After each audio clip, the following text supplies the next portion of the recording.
6월에는 뜨거운 태양이 도로 표면을 녹이는 듯했다. 부드러운 바람조차도 무더위를 식힐 수 없었습니다.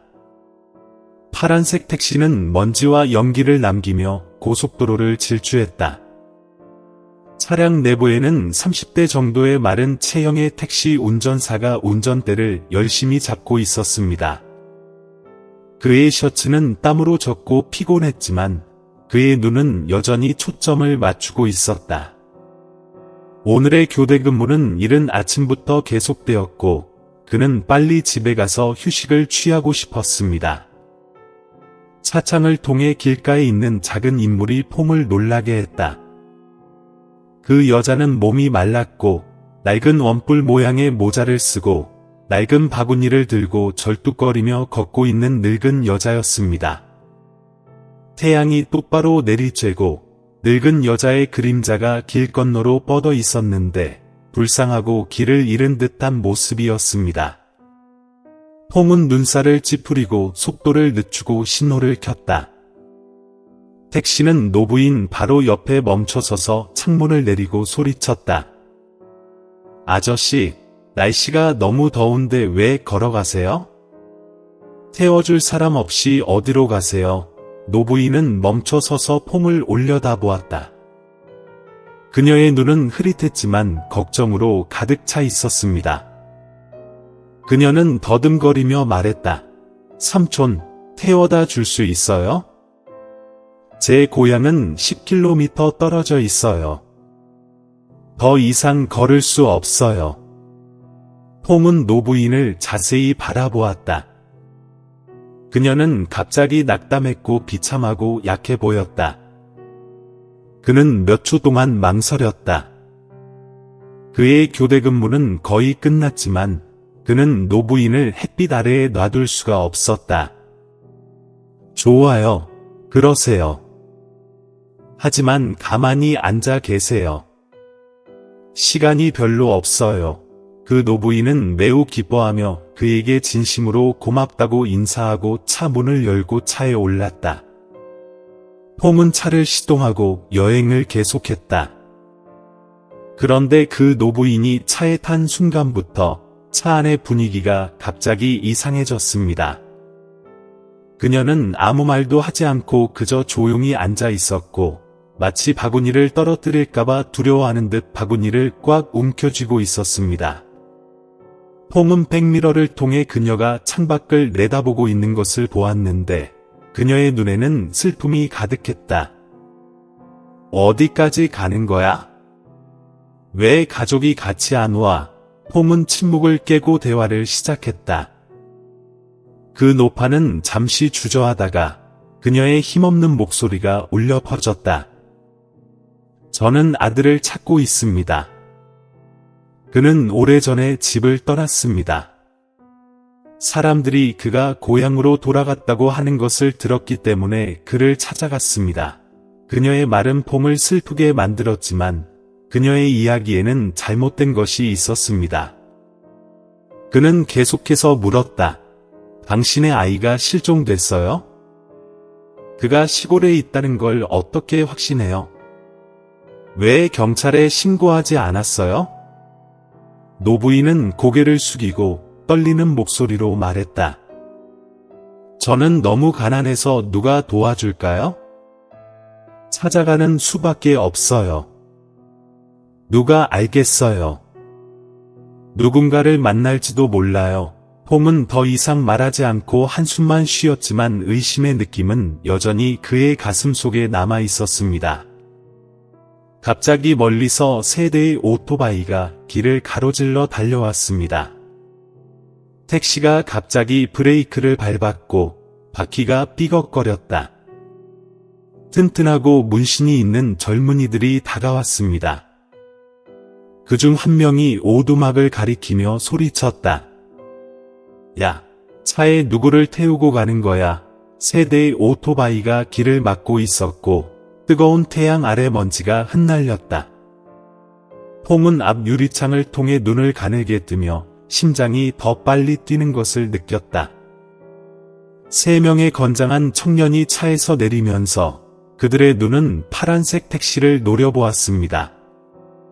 야, 너 누구 운전하는 거야? 가운데 앉은 키가 크고 몸에 문신이 있는 남자가 폼을 가리켰는데 그의 목소리는 도발에 가득 차 있었다. 폼은 차창을 조금 내리고 침착함을 유지하려고 노력했다.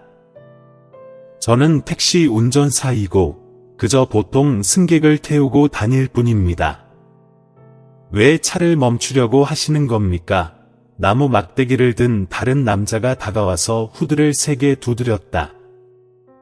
척하지 마. 우리가 내가 누구를 운전하는지 모를 거라고 생각해?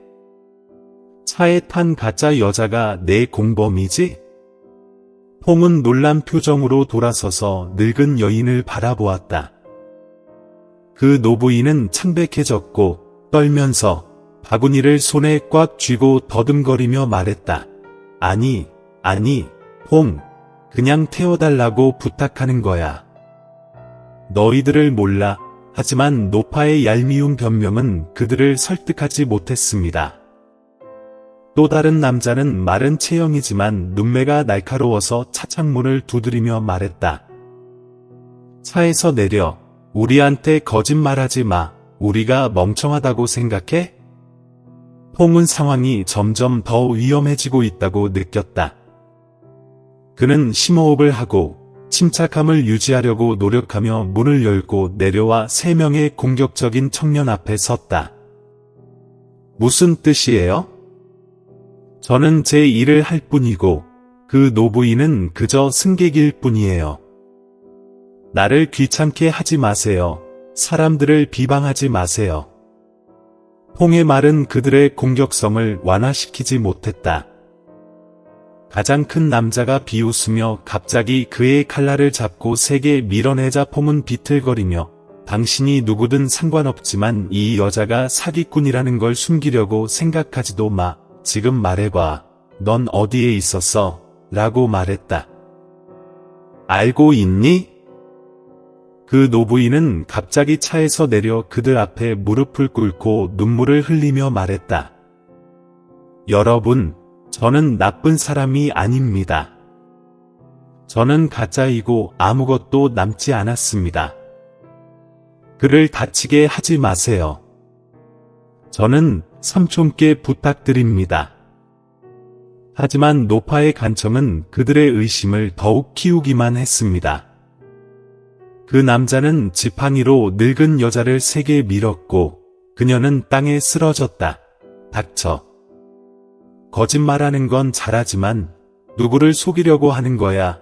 폼은 길에 누워있는 늙은 여자를 바라보며 분노로 가득 찬 마음을 품었다. 그는 큰 남자의 손에서 벗어나 앞으로 나서서 노부인을 막았고 그의 눈은 단호했다. 나를 때리고 싶다면 때려라. 하지만 노부인은 건드리지 마. 그녀는 잘못한 게 없어. 폼의 말에 그 자리에 있던 사람들은 잠시 멍하니 서 있었다. 마치 얼어붙은 것처럼 긴장된 분위기가 감돌았다. 큰 키의 남자는 눈살을 찌푸리고 폼을 자세히 들여다본 다음 늙은 여자 쪽으로 돌아섰다. 잠시 침묵한 후 우리 속의 한 청년이 갑자기 앞으로 나서며 그의 눈은 갑자기 의심으로 가득 찼다. 잠깐만요. 이 노부인이 낯익어 보이네요. 그녀가 반얀트리 페리 선착장 근처에 살았던 적이 있나요? 남자의 질문에 노부인은 잠시 멈추었고 그녀의 눈은 공포에 번쩍였다가 그녀는 고개를 숙이고 중얼거렸다. 당신은 틀렸어요. 저는 다른 곳에서 왔어요. 하지만 그 페리역은 제게 익숙한 것 같아요. 그 젊은이는 눈을 가늘게 뜨고 생각에 잠긴 표정으로 한 걸음 물러나 동료들에게 무언가를 속삭였다. 몇 초간의 논의 후 큰 남자는 퐁에게 돌아섰고 그의 목소리는 다소 부드러워졌다. 오늘은 운이 좋았다고 생각해.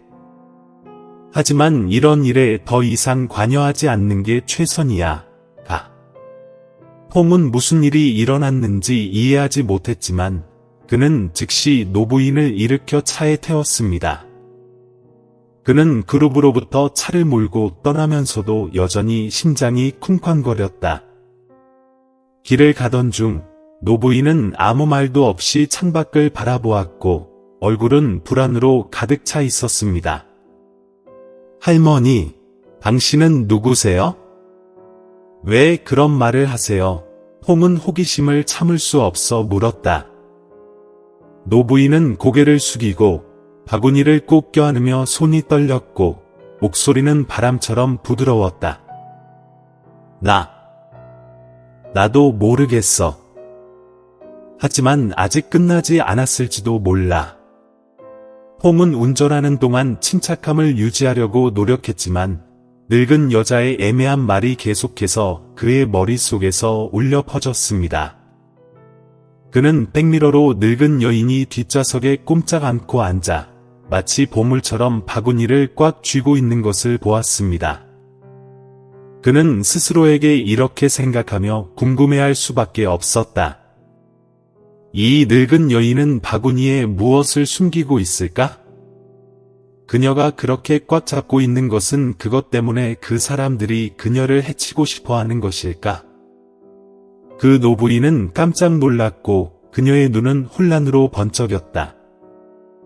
잠시 후 그녀는 부드럽게 대답했고 그녀의 목소리는 떨렸다. 이 바구니에는 기념품이 몇 개 있을 뿐이에요. 가치 있는 건 없어요, 삼촌. 하지만 저에게는 전부예요. 폼은 한숨을 쉬며 더 이상 아무 말도 하지 않았다. 하지만 그의 직감에 따르면 늙은 여자가 들고 있는 것은 간단한 것이 아니었다. 그녀의 이야기와 청년들의 이상한 태도는 상황을 더욱 혼란스럽게 만들었다. 그는 걱정으로 가득 찬 마음으로 앞길을 바라보았습니다. 당신은 아마도 고향으로 돌아가고 싶어 할 거예요. 그렇죠? 폼은 긴장을 풀려고 애쓰며 물었다. 노부인은 살짝 고개를 끄덕였고 그녀의 눈은 여전히 먼 곳을 바라보고 있었다. 내 고향은 여기서 멀지 않지만 나는 쉬러 돌아가지 않을 거야. 나는 그저 내 아이를 찾고 싶을 뿐이야. 늙은 여자의 숨죽인 말에 폼은 슬픔을 느꼈다. 그는 택시기사로 일하면서 많은 사람을 만나고 많은 인생 이야기를 들었지만 늙은 여자의 목소리에는 그를 무겁게 만드는 무언가가 있었습니다. 아직 유튜브 채널을 구독하지 않으셨다면 구독하고 알림종을 켜두시면 최신 영상을 놓치지 않으실 수 있습니다. 당신의 아들은 얼마나 오랫동안 실종되었나요? 폼은 주저하며 물었다. 노부인은 감정을 억누르듯 살짝 눈을 감았다가 대답했다. 3년 이상이에요. 마지막으로 그가 페리에서 짐꾼으로 일한다는 소식을 들었지만 그 후로는 아무도 그에 대해 아무것도 듣지 못했습니다. 폼은 눈살을 찌푸렸다. 저 페리가 그 청년이 앞서 말한 곳이 아니었나요? 그는 거울을 들여다보며 늙은 여자가 거기 서 있는 것을 보았다. 그녀는 바구니를 움켜쥐고 손이 떨리고 있었다. 그의 마음에 갑자기 불안감이 솟아올랐다. 택시는 울퉁불퉁한 길을 따라 계속 달렸다. 그 노부인은 내내 조용히 앉아 있었고 가끔씩 누군가가 자신을 따라오는 것을 두려워하는 듯 시선을 뒤돌아보곤 했습니다.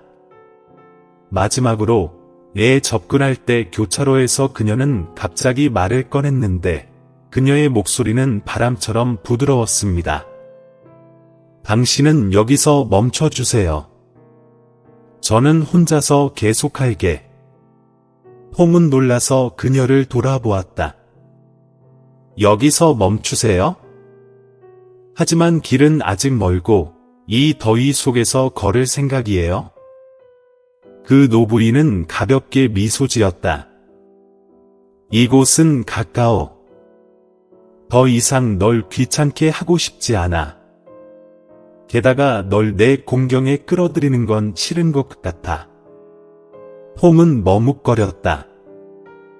그는 그렇게 인적이 드문 길 한가운데에 노부인을 내리게 할 수는 없다고 생각했지만 노부인의 단호한 의지에 그는 한숨을 쉬며 속도를 줄이고 길가에 차를 세웠다. 자신을 잘 돌봐.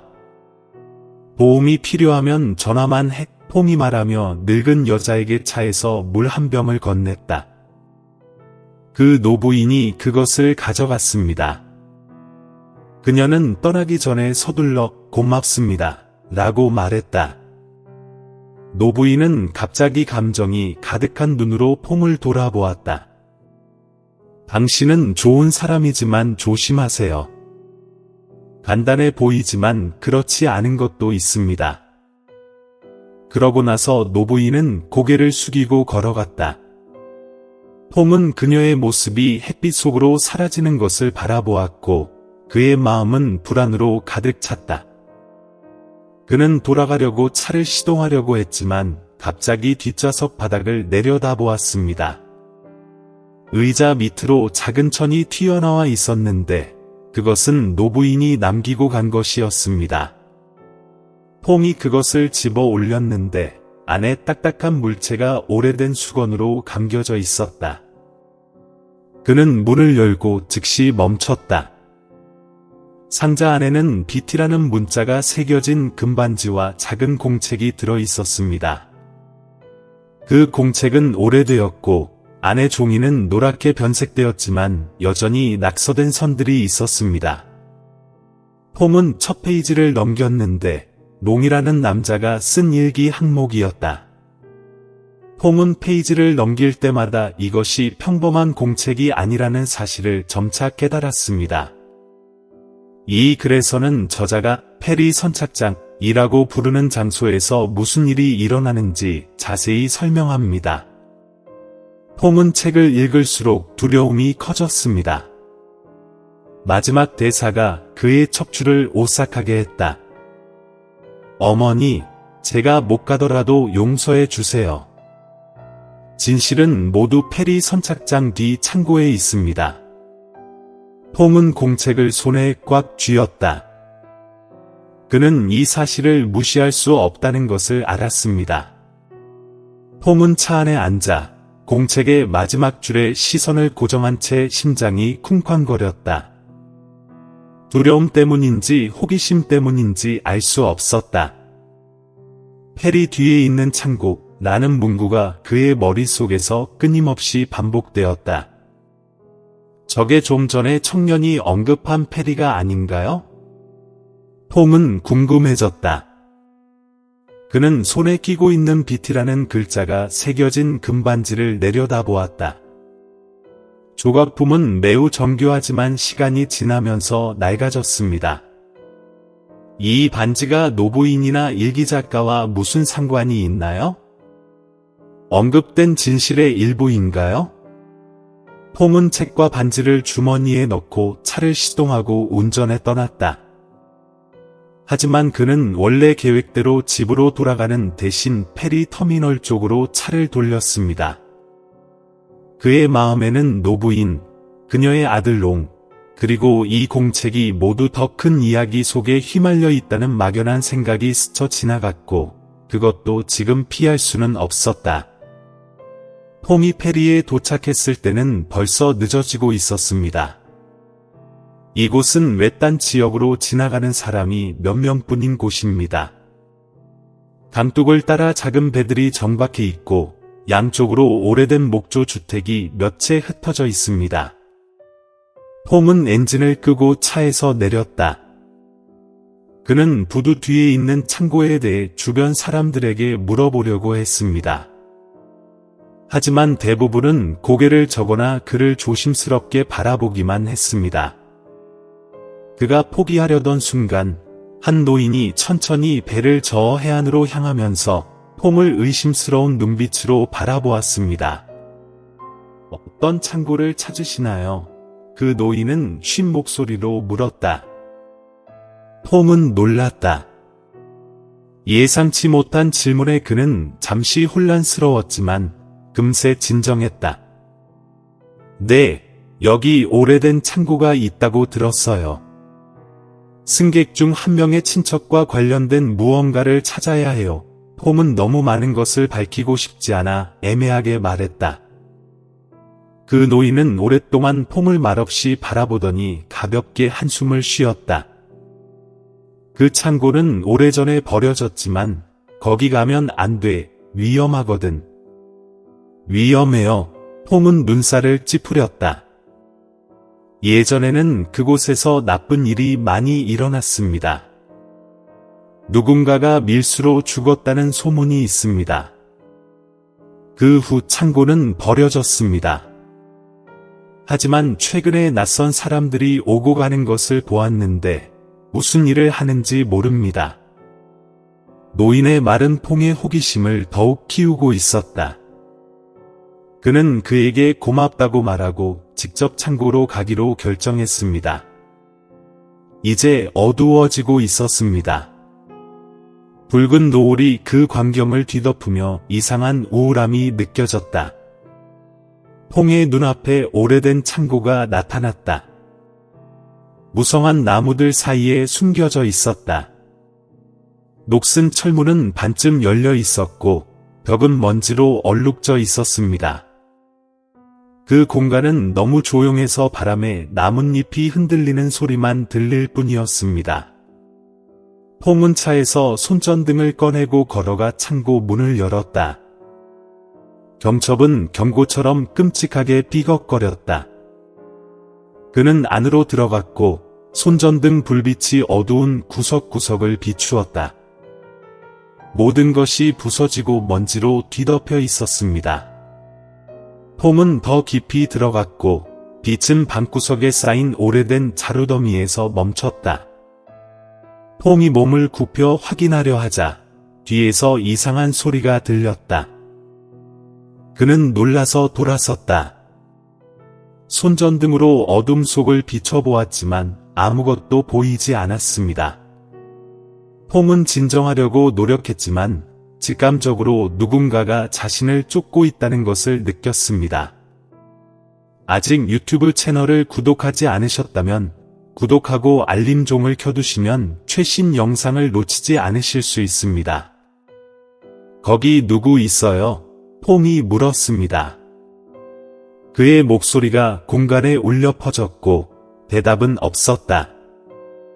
오직 섬뜩한 침묵만 흘렀다. 그런데 그가 자루더미로 돌아가려는 순간 문에서 큰 소리가 들렸습니다. 폼은 깜짝 놀라 소리가 나는 방향을 바라보았다. 이번에는 그는 문 뒤에 숨어있는 남자의 모습을 분명히 보았다. 누군가 이리 나와. 폼은 목소리를 차분하게 유지하려고 노력하며 소리쳤다. 그 남자가 그림자 속에서 나왔다. 손전등으로 비추어 보면 얼굴이 불분명하다. 그는 검은 코트를 입고 야구 모자를 썼는데 모자는 얼굴 대부분을 가렸다. 그는 아무 말도 하지 않고 차가운 눈으로 폼을 바라보며 서 있을 뿐이었다. 폼은 척추에 오한이 드는 것을 느꼈다. 그는 손전등을 꽉 잡고 한 걸음 뒤로 물러섰다. 난 문제를 일으키려고 온 게 아니야. 여기가 내 자리라면 나는 바로 떠날 거야. 그 남자는 아무 말도 하지 않았다. 하지만 그는 눈 깜짝할 새의 재킷에서 작은 칼을 꺼내 퐁에게 달려들었다. 퐁은 소리를 지르며 간신히 공격을 피했다. 칼이 그의 손을 스쳤고 그의 셔츠에 작은 찢어짐이 생겼다. 퐁은 생각 없이 그에게 손전등을 던지고 창고 밖으로 달려나갔다. 그의 뒤를 따라오는 발소리에 퐁의 심장이 쿵쾅거리게 뛰었다. 밖이 어두워서 상황은 더욱 위험해졌습니다. 퐁은 헐떡이며 달리면서 자신이 무슨 짓을 저지른 건지 궁금해했습니다. 하지만 그는 깊은 곳에서 자신의 손에 있는 노트와 반지가 큰 비밀을 담고 있다는 것을 알고 있었고 그 비밀이 그를 포기하게 두지 않았습니다. 퐁은 창고 밖으로 이어지는 울퉁불퉁한 길을 최대한 빨리 달렸다. 희귀한 가로등의 불빛이 주변의 어둠을 더욱 우울하게 만들었습니다.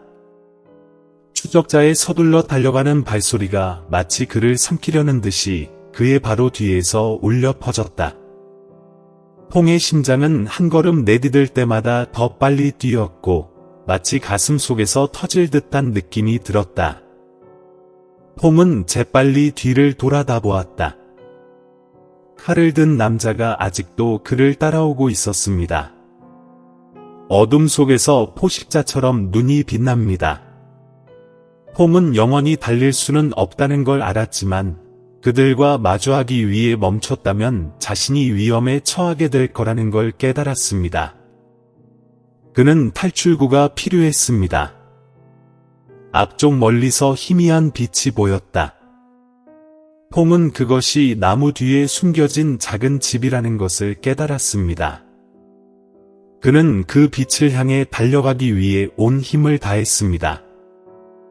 그는 문에 다다르자 큰 소리로 두드리며 누군가 안에 있기를 바랐다. 거기 누구 있어? 도와줘. 답변이 없습니다. 퐁이 문을 밀어 열었다. 안은 어두웠고 사람 하나 보이지 않았다. 그는 잠시 망설였지만 뒤에서 들려오는 발소리가 시간이 없다는 것을 일깨워 주었다. 퐁이 들어와서 문을 꼭 닫고 급히 걸쇠를 잠갔습니다. 그 작은 집은 방이 하나뿐이었고 지저분했으며 먼지가 덮여 있었습니다. 퐁의 손에서 굴러오는 손전등 불빛이 버려진 곳처럼 보이는 얼룩덜룩한 벽을 비췄다. 그는 뒤로 물러나면서 소리를 내지 않으려고 숨을 참았다. 문 바깥에서 들리던 발소리가 느려지다가 멈췄다. 퐁은 귀를 기울여 들었다. 길고 섬뜩한 침묵이 흘렀다. 오직 그의 거친 숨소리만이 남았습니다. 그런데 그때 문을 두드리는 소리가 부드럽지만 차갑게 들렸습니다. 마치 그에게 남아있는 용기를 모두 없애려는 듯했습니다. 문 열어. 너 거기 있는 거 알아. 그 남자의 목소리가 쉰 목소리로 위협적으로 울려 퍼졌다. 퐁은 대답하지 않고 어둠 속으로 더 깊이 숨어들려고 했다. 하지만 두드리는 소리는 점점 더 시급하고 강해졌습니다. 그러자 그는 칼로 문을 두드리며 역겨운 소리를 냈습니다. 문이 한 번, 두 번 흔들렸다. 도망칠 수 없어. 지금 문을 열어. 퐁은 필사적으로 주변을 둘러보며 자신을 방어할 만한 무언가를 찾았습니다. 그는 바닥에 놓인 썩은 나무 조각을 집어들고 손을 꽉 쥐었다. 칼이 문을 두드리는 소리는 점점 커져가더니 갑자기 멈췄다. 퐁은 숨을 멈췄다. 모든 것이 이상하게도 조용했다. 그는 문으로 다가가서 판자 사이의 작은 틈으로 들여다보려고 했다. 그 남자의 그림자는 더 이상 보이지 않았습니다. 하지만 퐁의 마음 속에는 불안감이 커졌습니다. 그는 정말로 떠났는가? 아니면 그저 그가 실수할 때까지 기다리고 있었는가? 갑자기 뒤에서 큰 소리가 들렸습니다. 퐁이 다시 플레이되었습니다. 손전등이 작은 창문이 있는 어두운 구석을 똑바로 비췄습니다. 손이 문 가장자리를 움켜쥐자 남자의 얼굴이 나타났고 그의 얼굴에는 아기의 찬 미소가 떠올랐습니다. 탈출할 수 있다고 생각해? 퐁은 생각할 시간이 없었다. 그는 창문을 향해 달려가면서 나무 막대기를 손에 들고 그 남자의 손을 세게 때렸다. 그는 고통스럽게 비명을 지르며 물러섰지만 그의 환한 눈빛은 그가 포기하지 않을 것이라는 것을 보여주었습니다. 퐁은 즉시 달려가야 한다는 것을 알았습니다. 폼은 작은 집에서 뛰쳐나와 어둠 속으로 들어갔습니다. 그는 덤불 사이로 지나갔는데 나뭇가지가 그의 얼굴을 때리고 쏘는 것 같다. 그 남자의 발소리가 다시 그의 뒤에서 울려 퍼졌다. 이번에는 더 다급하고 더 흥분한 소리였다. 폼은 뒤돌아볼 엄두도 내지 못하고 계속 달렸습니다. 멀리서 그는 자동차 불빛을 보았습니다.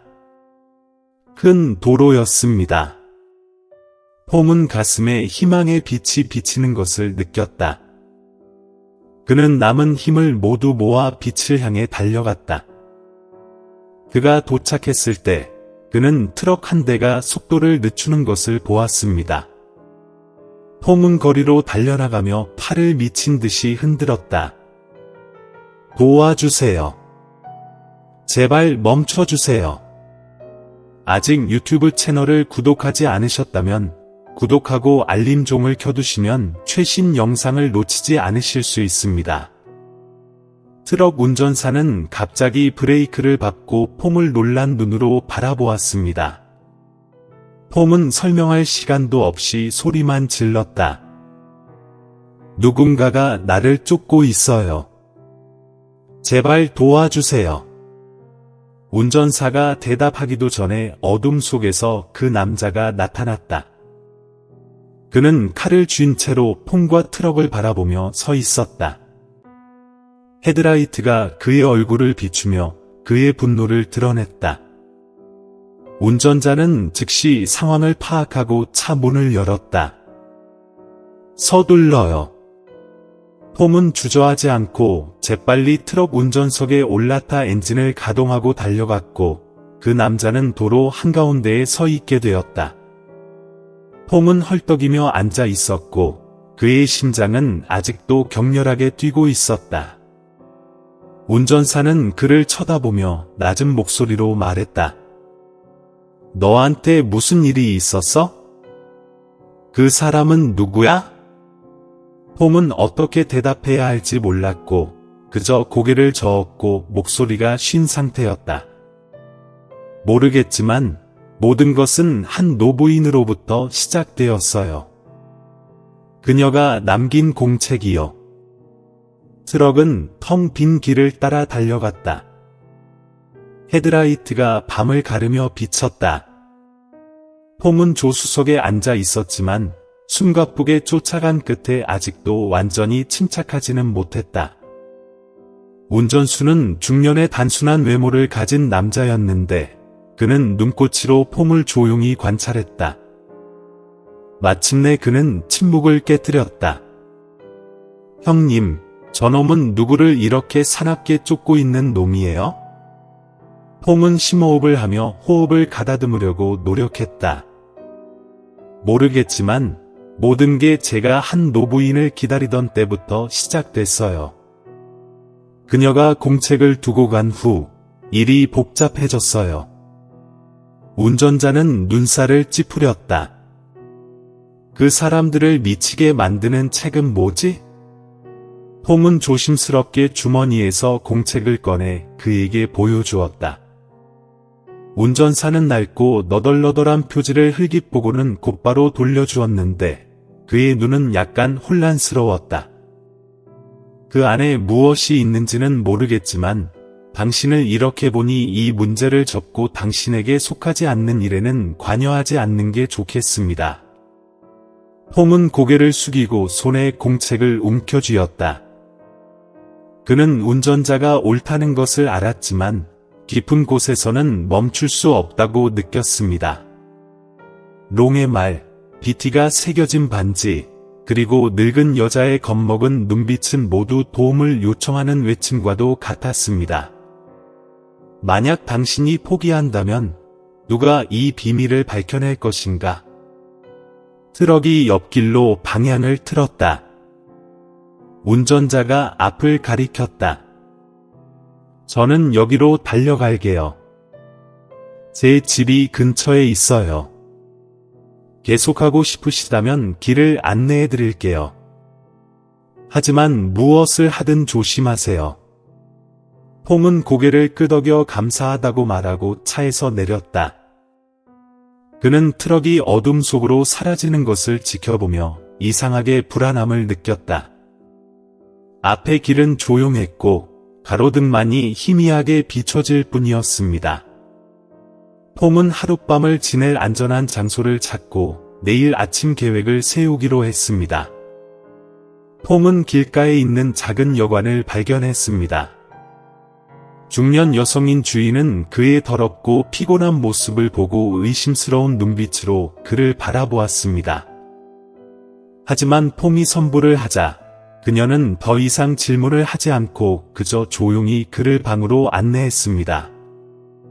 작은 방에는 싱글 침대 하나와 노란색 테이블 램프 하나만 있었습니다. 퐁은 문을 잠그고 침대 가장자리에 앉아서 공책을 꺼냈다. 그는 휘갈겨 쓴 페이지를 넘기며 롱이 겪은 일에 대해 더 알아보려고 노력했다. 이 노트북에는 롱이 붉은 부두에서 일한 날짜가 자세히 기록되어 있습니다. 처음에는 평범한 짐꾼 일이었는데 롱은 점차 유력한 사람들이 강제로 가담한 대규모 밀수 조직을 발견하게 되었다. 하지만 그는 이 반지를 폭로하고자 조용히 증거를 수집했습니다.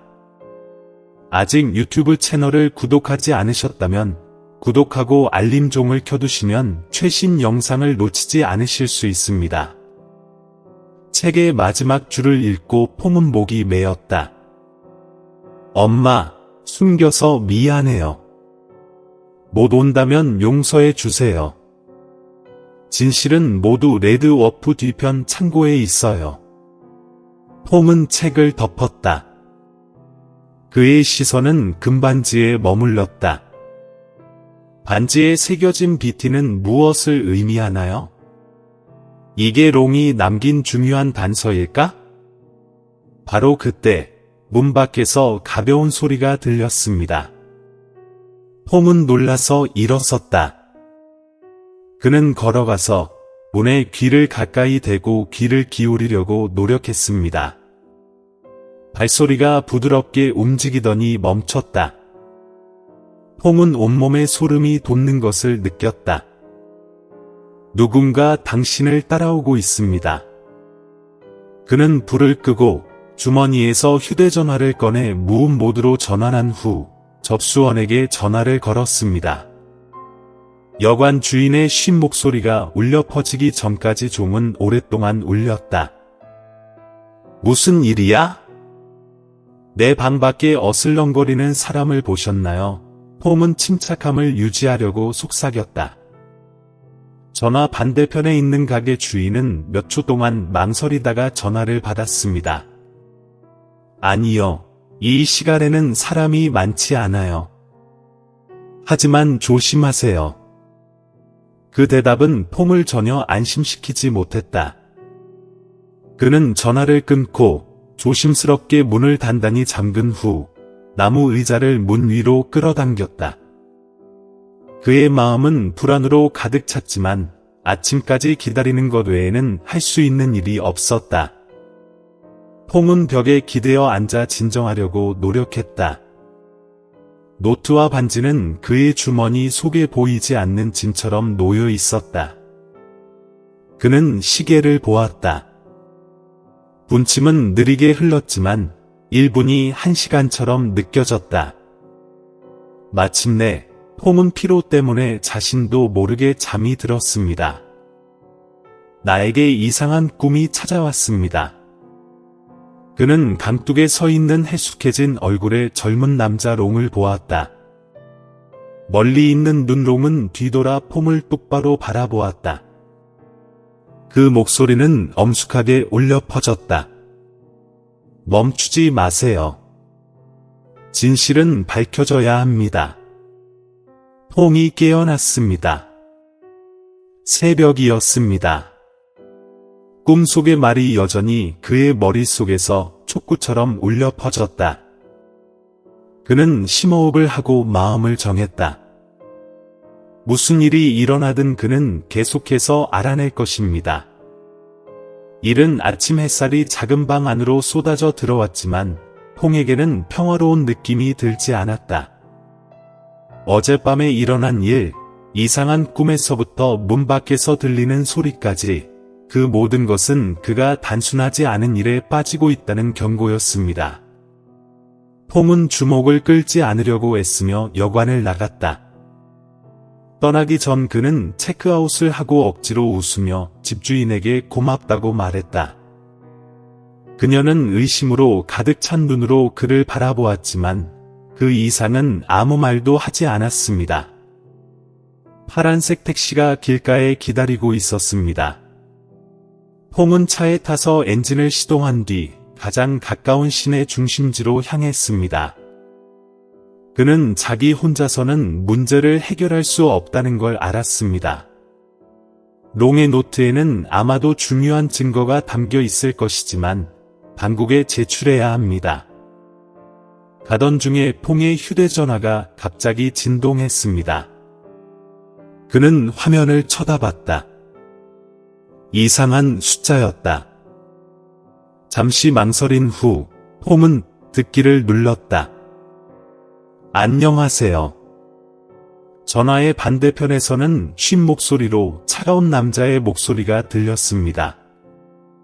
당신은 당신이 잡아서는 안 될 것을 잡고 있습니다.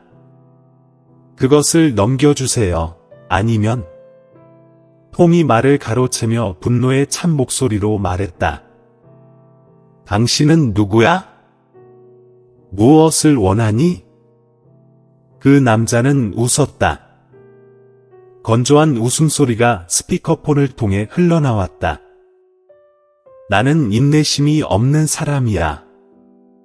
그 책을 간직한다면 평화롭게 살 수 있을 거라고 기대하지 마. 통화는 갑자기 끝났습니다. 퐁은 걱정으로 가득 찬 마음으로 휴대전화 화면을 응시했다. 누군가는 알았죠. 그들은 책에 관해 이야기하고 퐁 씨를 따라 택시를 타고 교통량이 적은 거리를 지나 시내 중심지로 달려갔습니다. 그는 작은 카페에 들러 진정하고 다음에 무엇을 해야 할지 고민하기로 했습니다. 레스토랑은 텅 비어 있었고 테이블에 앉아있는 손님은 몇 명뿐이었다. 퐁은 한적한 구석을 골라 커피 한 잔을 주문한 뒤 다시 노트를 꺼내 롱의 글을 주의 깊게 읽었습니다. 이 책은 밀수 조직의 이야기를 기록했을 뿐만 아니라 페리뿐만 아니라 주변 지역까지 장악한 유력한 사람들로 구성된 집단의 배후에 있는 사람들에 대해서도 언급합니다. TNG는 비밀리에 증거를 수집했지만 누구에게도 증거를 전달하기 전에 사라졌습니다. 퐁은 척추에 오한이 느껴지는 것을 느꼈다. 롱이 수첩에 적은 내용은 네트워크 전체를 무너뜨릴 수 있는 내용이었습니다. 그래서 그들은 책을 든 사람을 누구든 사냥하려고 합니다. 퐁이 독서에 열중하고 있을 때 한 사람이 가게 안으로 들어왔다. 회색 재킷과 야구 모자를 쓴 키 큰 남자가 낯익어 보였고 퐁은 놀랐다. 그는 즉시 몸을 굽혀 테이블 밑에 공책을 숨기려고 노력했다. 그 남자는 차가운 눈으로 레스토랑 전체를 훑어본 뒤 걸어가서 퐁의 테이블에서 불과 몇 미터 떨어진 곳에 앉았다. 퐁은 자신의 심장이 더 빨리 뛰는 것을 느꼈다. 그는 휴대전화를 스크롤하는 척했지만 그의 눈은 계속해서 그 남자를 따라갔다. 그는 물을 주문하지 않고 그저 가만히 앉아 있었습니다. 그의 눈은 마치 칼날 같았고 퐁을 똑바로 바라보고 있었습니다. 분명 그는 무언가를 발견했습니다. 퐁은 더 이상 여기에 머물 수 없다는 것을 깨달았습니다. 그는 침착함을 유지하려고 천천히 일어섰다. 하지만 그는 가게에서 나가자마자 곧바로 일어나 그를 따라갔습니다. 추격전은 길 한가운데에서 벌어졌습니다. 퐁은 꼬리를 피하려고 작은 골목길을 누비며 움직였다. 그의 호흡은 점점 더 빨라졌지만 추적자의 차가운 시선은 여전히 그를 밀접하게 따라잡으며 놓지 않았다. 퐁은 작은 시장으로 달려갔다. 판매원의 고함 소리는 그 뒤에서 달려오는 서둘러 오는 발소리를 가릴 수 없었다. 마침내 그는 막다른 길로 접어들었다. 퐁은 숨을 헐떡이며 뒤돌아보았더니 출구를 막고 서 있는 남자가 보였다. 그의 손은 칼을 꺼냈고 의심스러운 그의 얼굴에 차가운 미소가 나타났다. 나에게서 벗어날 수 있어? 빨리 책을 줘. 퐁은 뒤로 물러나면서 등을 벽에 대고 주먹을 꽉 쥐고 침착함을 유지하려고 노력했다. 내가 주면 나를 놓아줄래? 그 남자는 쉰 목소리로 웃었다. 어리석은 질문은 하지 마. 나는 그저 책만 필요해. 나머지는 내가 기도하는 거야. 퐁은 돌아갈 길이 없다는 것을 깨달았지만 그가 달려가기 전에 골목 끝에서 큰 외침이 울려 퍼졌습니다. 움직이지 말고 칼을 내려놓으세요.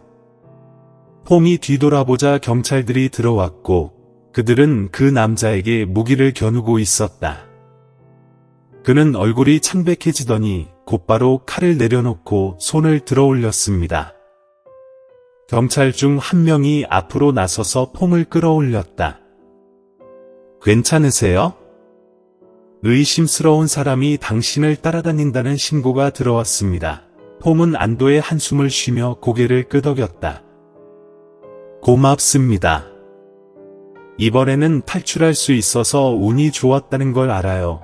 하지만 그는 마음속으로 이 이야기가 끝나기에는 아직 멀다는 것을 알고 있었습니다.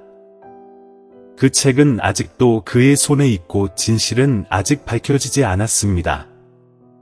아직 유튜브 채널을 구독하지 않으셨다면 구독하고 알림종을 켜두시면 최신 영상을 놓치지 않으실 수 있습니다. 퐁은 추격 전 이후에도 여전히 충격에 빠진 채로 경찰 조사실에 앉아 있었다. 롱이 손에 꼭 쥐고 있던 노트는 이제 테이블 위에 놓여 있었다. 엄격한 표정의 중년 장교가 맞은편에 앉아 주의 깊게 각 페이지를 넘기고 있었습니다. 퐁 씨, 이 노트는 택시에 두고 간 노부인의 것이라고 말씀하셨나요? 경찰관이 차가운 눈으로 물었다. 퐁은 고개를 끄덕이며 느린 목소리로 말했다. 네, 선생님. 그 노부인은 태워달라고 부탁했지만 내리면서 이 책을 잊어버렸어요. 책을 열어보니 중요한 내용이 많아서 방법을 찾아보려고 했어요. 알려드리죠, 오빠. 경찰은 잠시 말을 숙고하듯이 멈췄다가 가볍게 한숨을 쉬며 말했다. 만약 책에 있는 내용이 사실이라면 이것은 엄청난 단서입니다. 이 책의 저자가 언급한 대사는 그것은 우리의 오랫동안 레이더를 설치해왔지만 지금까지 레이더를 파괴할 만한 충분한 증거는 없었습니다. 그 말을 듣고 퐁은 가슴에 희망의 빛이 비치는 것을 느꼈다. 이 노트는 진실을 밝혀내는 마지막 문서일지 모르지만 그는 자신이 위험한 이야기 속으로 더욱 깊이 빠져들고 있다는 것을 깨닫는다. 퐁의 말을 들은 퐁은 마을에 머물러 조사를 돕도록 요청받았습니다. 그는 그 생각이 불편하기는 했지만 다른 선택의 여지가 없다는 것을 알고 있었습니다. 경찰도 그를 보호하기 위해 사람을 보냈지만 퐁은 이 조직의 배후에 있는 사람들이 쉽게 포기하지 않을 것임을 분명히 알고 있었습니다. 그날 저녁, 퐁은 경찰 게스트하우스의 침대에 누워서 천장을 바라보고 있었습니다. 최근의 사건들이 마치 끝나지 않는 영화 필름처럼 그의 머릿속에서 계속 반복되었다. 그는 늙은 여자, 공책, 그리고 자신을 쫓았던 남자들에 대해 생각했다. 하지만 무엇보다도 그는 꿈에 나오던 롱이라는 젊은이를 생각했습니다. 그는 늘 퐁을 괴롭혔습니다. 해숙해진 얼굴, 슬픈 눈, 도움을 요청하는 듯한 목소리, 롱은 무엇을 했고 왜 진실을 폭로하기 위해 자신의 목숨을 희생해야 했는가? 다음날 아침, 퐁은 공책의 추가 분석을 위해 불려갔다. 조사관들은 롱의 일기 항목뿐만 아니라 서둘러 쓴 다이어그램과 이름도 발견했습니다. 뱅은 아마도 밀수 조직에 연루된 사람일 것입니다. 이 책에는 붉은 부두 뒤에 창고라는 장소가 언급되어 있습니다. 그곳은 그들의 보관 장소일 수도 있고 모임 장소. 우리는 이 정보를 더 확인해야 합니다. 한 조사관이 설명했다. 톰은 고개를 끄덕였다. 저는 그 창고에 가서 거의 목숨을 잃을 뻔했지만 그곳에는 아직도 풀리지 않은 비밀이 많이 있다는 걸 알고 있어요. 그날 오후 잠복 경찰팀이 폼과 함께 붉은 부두로 돌아왔습니다. 그 공간은 으스스하게 조용했고 강물이 해안에 부드럽게 부딪히는 소리만 들릴 뿐이었습니다. 폼이 길을 안내하며 그가 앞서 발견했던 창고의 입구를 그들에게 보여주었습니다. 낡은 창고가 나타났는데 지난번과 별반 다르지 않았다. 폼이 녹슨 철문 앞으로 다가갔다. 그 문은 여전히 반쯤 열려 있었지만 이번에는 문 주변 공기가 더 차가웠다. 몇몇 조사관이 먼저 들어갔습니다. 그들은 총을 손에 들고 창고 안에서 벌어질 모든 상황에 대비했습니다. 손전등으로 오래된 상자와 썩은 자루더미를 비췄다. 톰은 조사팀을 주의 깊게 따라갔고 그의 눈은 긴장되어 있었고 모든 구석을 면밀히 살폈다. 갑자기 한 수사관이 소리쳤다. 여기 비밀 보관소가 있어요. 그들은 나무 바닥을 뜯어내자 작은 지하실이 드러났습니다. 안에는 오래된 나무 상자가 있었고 조심스럽게 밀봉되어 있었습니다. 경찰은 상자를 열었는데 그 안에는 여러 권의 책, 목록, 비디오 테이프가 들어 있었습니다. 여기 있습니다. 중요한 증거가 될 수 있습니다. 경찰관이 외쳤다. 하지만 그들이 떠나기 전에 창고 밖에서 큰 소리가 들렸습니다. 낯선 사람들의 무리가 나타났습니다. 그들은 총을 손에 들고 있었고 눈빛은 사리로 가득 차 있었습니다. 낯선 사람들의 무리가 창고 문 앞에 나타났다. 그들의 눈은 위협으로 가득 차 있었고 그들이 들고 있는 총은 먼 거리의 가로등 불빛에 희미하게 반짝였다. 폼과 조사관들은 잠시 멈췄다. 공간은 얼어붙은 듯했고 오래된 창고의 틈새에서 바람이 휘파람을 불며 지나가는 소리만 들릴 뿐이었다. 큰 키의 남자, 분명히 리더인 사람이 앞으로 나왔다. 그의 목소리는 낮고 쉰데 조롱하는 듯한 기색이 엿보였다. 발각되지 않고 여기까지 올 수 있다고 생각해? 얼마나 멍청한가? 키 큰 경찰관이 앞으로 나서서 맑은 목소리로 말했다. 우리는 경찰입니다. 여기는 수사 현장입니다. 당신은 포위당했습니다. 총을 내려놓고 항복하세요. 리더가 폭소했는데 그 건조한 웃음소리가 창고 전체에 울려 퍼졌다. 우리 주변에는 몇 명뿐이지만 우리는 훨씬 더 많습니다. 누가 두려워해야 합니까? 그가 말을 마치자마자 그의 뒤에 어둠 속에서 더 많은 사람들이 나왔다. 10명이 넘었다. 각자는 쇠막대기부터 권총까지 다양한 무기를 소지하고 있었습니다.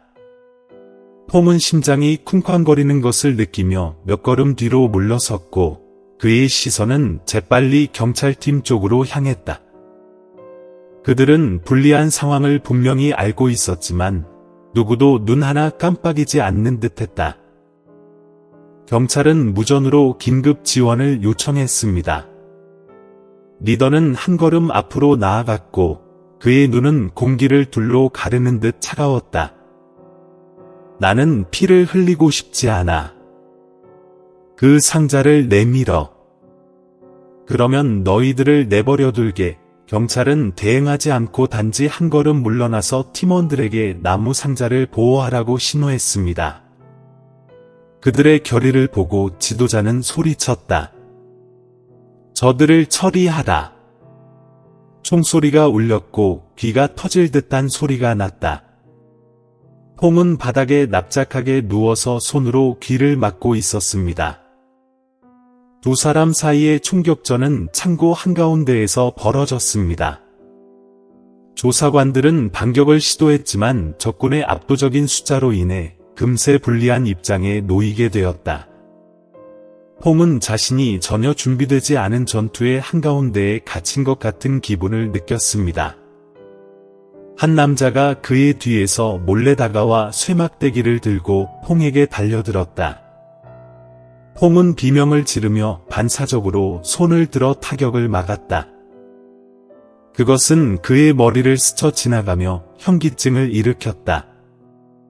그는 뒤로 물러나 바닥에서 나무 막대기를 집어 공격자에게 휘둘렀다. 막대기가 남자의 손을 때려 그를 쓰러뜨렸지만 그는 오래 버틸 수 없을 거라는 걸 알았습니다. 상자를 빨리 내려놓으세요. 리더가 경찰팀을 향해 직접 소리쳤다. 경찰관 한 명이 그를 보호하기 위해 달려나갔지만 불행히도 부상을 입고 바닥에 쓰러졌습니다. 폼은 모든 것이 느려지는 것을 느꼈다. 그는 조사관의 발치에 놓인 나무 상자를 바라보더니 다가오는 공격자들을 바라보았다. 폼의 마음에 대담한 결정이 번쩍였다. 그는 나무 상자를 움켜쥐고 창고 문 밖으로 달려나갔다. 리더의 함성 소리가 그의 뒤에서 울려 퍼지며 그를 쫓아갔다. 폼은 텅 빈 땅을 가로질러 달려갔다. 한 걸음 한 걸음 내디딜 때마다 마치 세상의 무게가 그의 어깨에 얹어 있는 것 같다. 그의 등 뒤에서는 추적자들의 발소리가 점점 더 가까이 울려 퍼졌다. 깜깜한 어둠 속에서 멀리서 깜박이는 가로등만이 길을 밝힐 뿐이었습니다. 폼은 큰 길에 다다르자 경찰차가 불빛을 번쩍이며 자신을 향해 달려오는 것을 보았습니다. 그는 큰 소리로 외치며 손을 흔들어 도움을 요청했다.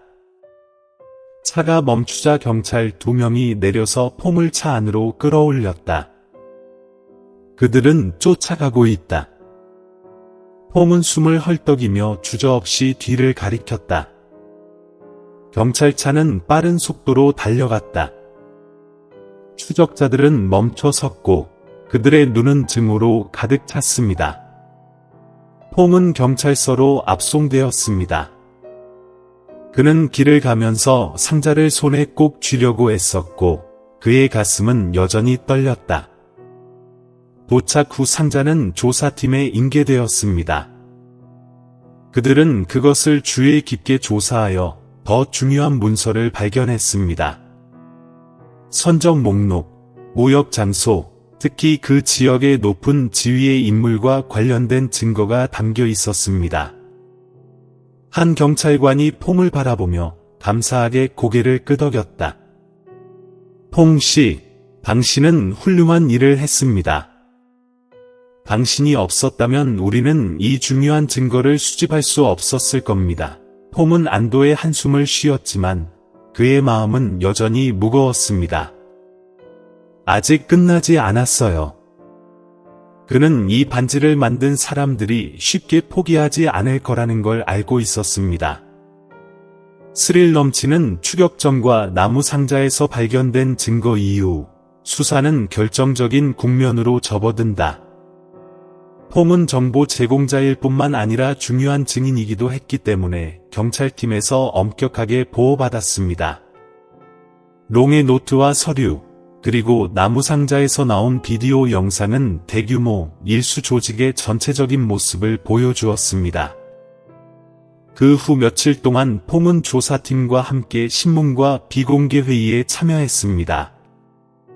그는 분석 결과를 통해 롱이 이 증거를 수집하기 위해 목숨을 희생했다는 것을 알게 되었다.